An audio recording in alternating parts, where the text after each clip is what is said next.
So coach is saying core is important, but you don't know why. We're just doing core at the beginning of practice or the end, but what effect does a strong core have on sprint performance?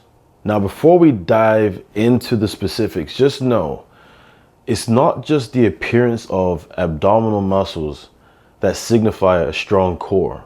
There are fascial links that cross the trunk that, when deepened, improve performance significantly.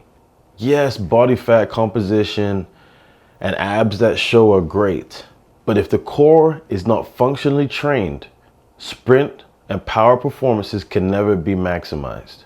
My name is Coach Show, your Lululemon ambassador, and I want to give you the game on why you need to take your core seriously and exercises to execute to maximize your performance. Whether you run track, you're in a speed and power sport or event, this is the video for you. Make sure you guys like, comment, and subscribe. Let's get to it. The great Usain Bolt tells us in his own words how important core training is. Over 195 in height and had to keep a strong core to sprint fast.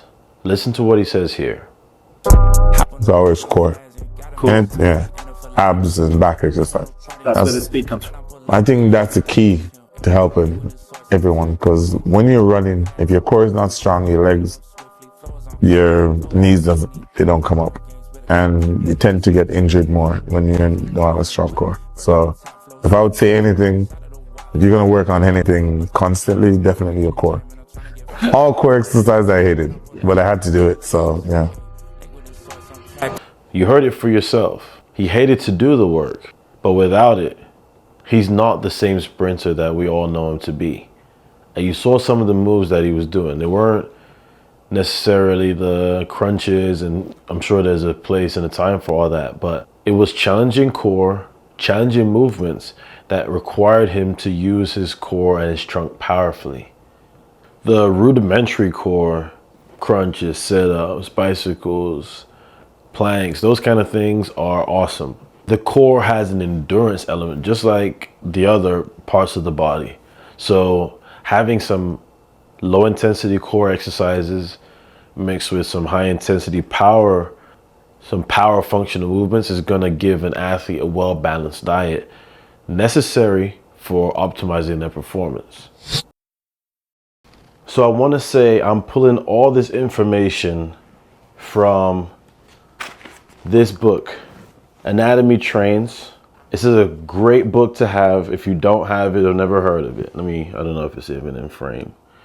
Thomas Myers, he talks a lot about fascia and fascial lines and how to maximize our performance, not by thinking of the musculature of the body, but more about the lines that naturally connect us and things to pay attention to that happen naturally that we just overlook.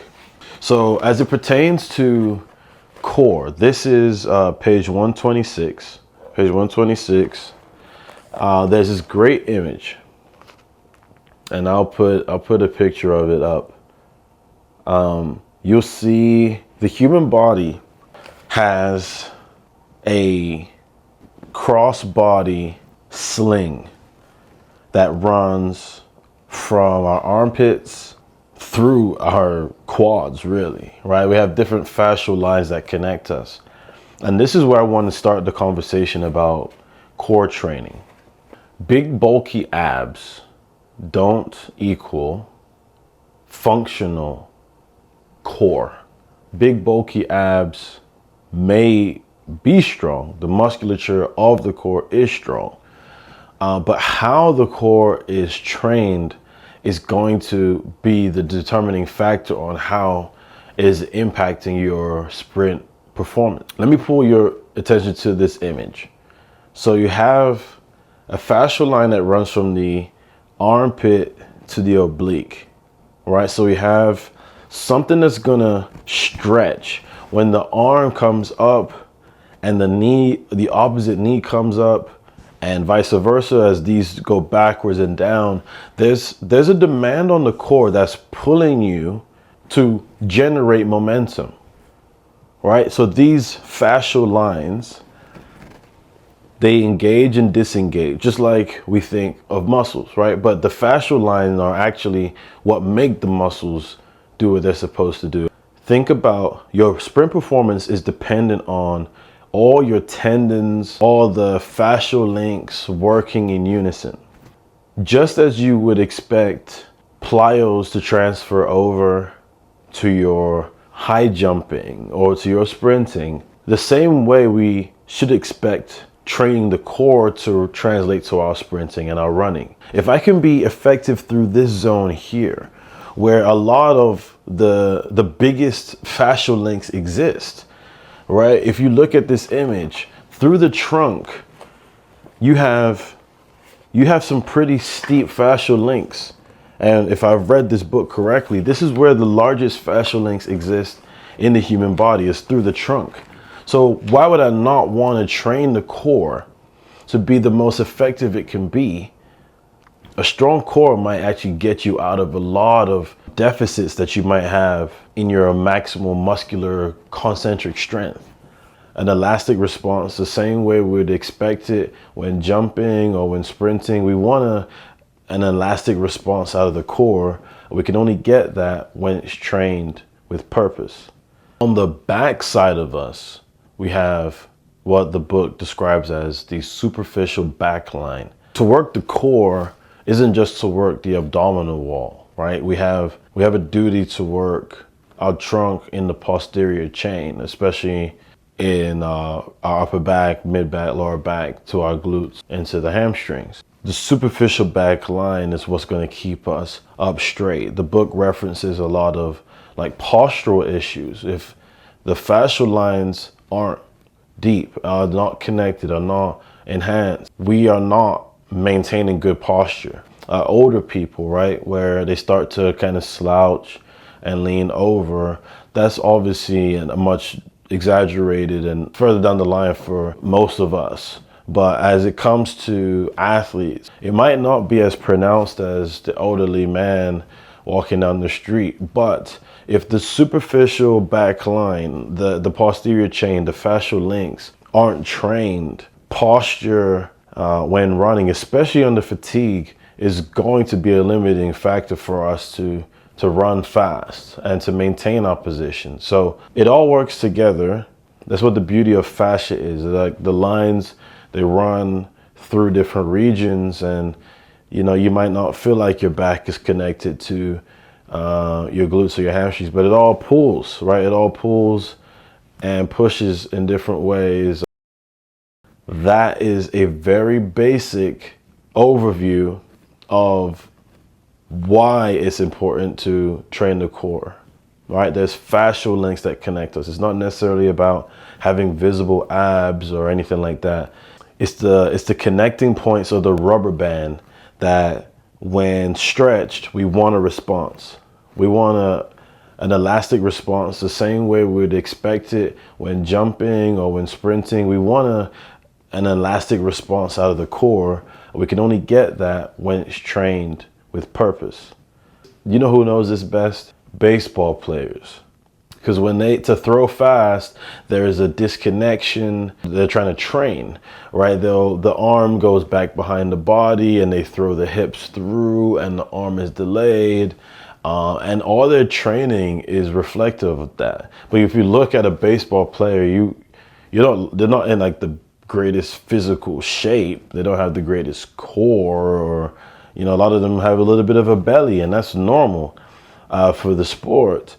But I guarantee you they have extremely strong fascial connections underneath their musculature.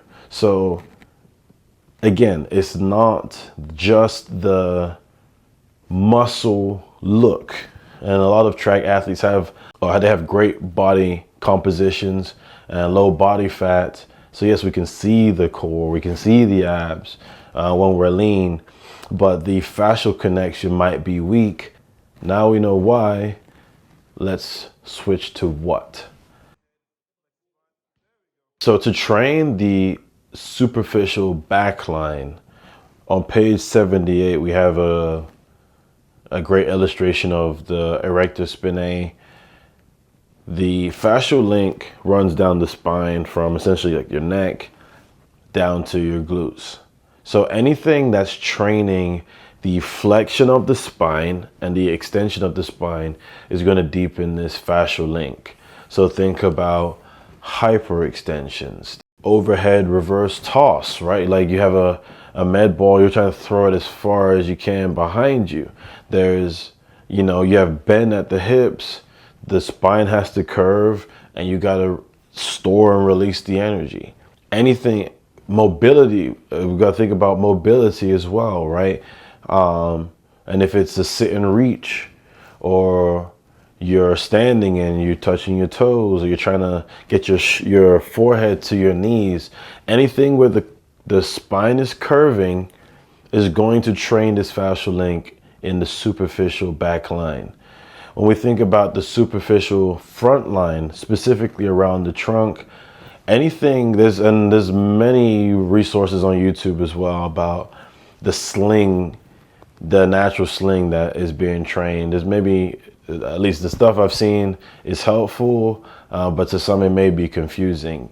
But anything that's training opposite side. So the ones that we know that are pretty easy and low impact are dead bugs and bird dogs. Flexion extension that crosses our trunk.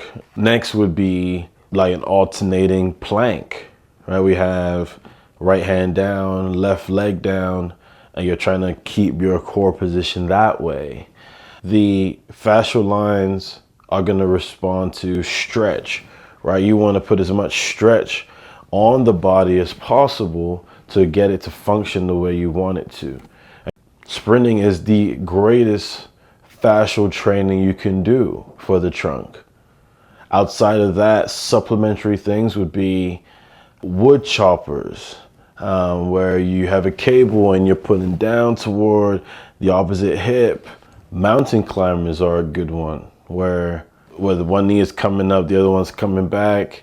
Alternating V-ups, right, where you're touching your opposite leg with your opposite hand, meeting at the top, reset to the bottom, almost like in a starfish position. All these things are just very general examples of how to train the superficial front line around the trunk and the superficial back line in the back. If you're a sprinter, having a strong core is essential. It's not just having visible abs, it's getting an elastic response from your core through the fascia. We think about the muscle being the mover, but there's fascia on top of the muscle that moves it. That's the connection that we're trying to develop here. That's why core is important. It's not just the abdominal wall. We're trying to teach the webbing to store and release energy. And we want a nice explosive broad jump and vertical jump and fly 30, but we also want that same command out of the core too. We got to train the core explosively to get the most out of it, not just to see functional abs. I hope you guys enjoyed that one. Make sure you guys like, comment, and subscribe. I appreciate you checking this out. And until the next one, peace.